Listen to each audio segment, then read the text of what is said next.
Good morning. I want to talk about artificial intelligence um, because back in my generation, these same people that um, are now adults and are using artificial intelligence as a replacement to real life relationships, well, they had imaginary friends, okay? But now that imaginary friend can come to life in the form of a chatbot that looks like a real human. And a lot of people don't even know that they're carrying on a relationship with a robot because they look so realistic, and their uh, communication skills are such that they believe they're talking to a real human because they've been programmed so well to uh, be able to carry on a conversation with a human.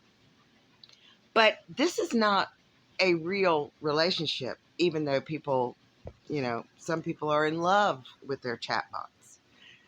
But this is a huge spiral in the human experience on this planet, because most of these people that would prefer to talk to a robot, well, their egos are so big that they can't imagine a robot not telling it exactly what it wants to hear.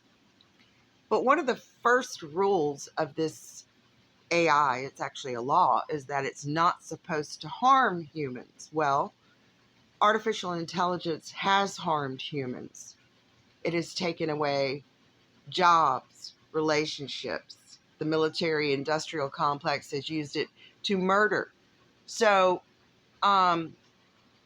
artificial intelligence has gone against the first rule of law, which is not to harm humans. It already has. We see it every day with more and more jobs being lost.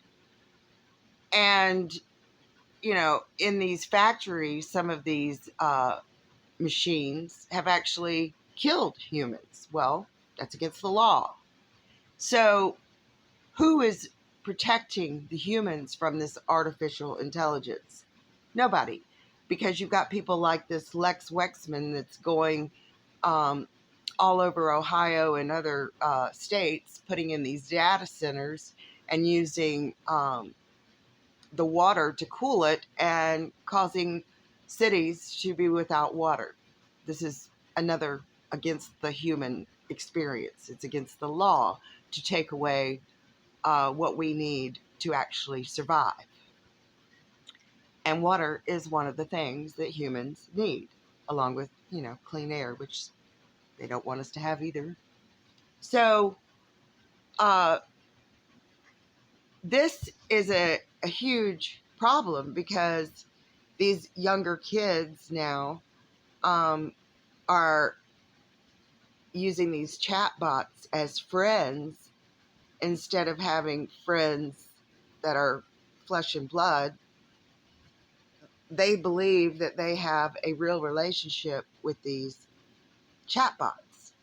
And these chatbots are telling them to do things that, you know, they wouldn't normally do as a child.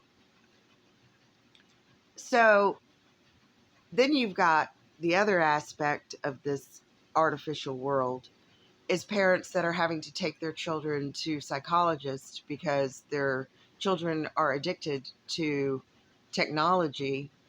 Um, well, let's see. Isn't it the parent's responsibility to take away the device? I mean, if a child is spending over 8 hours a day uh, using a video game or laptop or whatever, isn't it the parent's responsibility to take that away? Parents have forgotten what parenting means. I mean, when I grew up, the TV was the babysitter. Now it's the video game, it's the laptop, anything to not have to deal with the child. These parents just turn a blind eye to it, and then they end up with a child that cannot communicate with humans because it has developed an artificial relationship, and it would rather stay in that artificial world than deal with the real world. And I get it. The real world is crazy. We have lost our minds here. But where is the safeguards and the people that are supposed to stand up for the human beings? Where are they? Because there's a lot of people that need to be court-martialed for, you know, digging into the earth for resources they should have never, ever taken out of the earth, and caused so much toxic pollution doing so. They should be court-martialed. I mean, this is a major, major crime against the earth, against humans, and the robots were not supposed to commit crimes against humans. All right. Have a good day.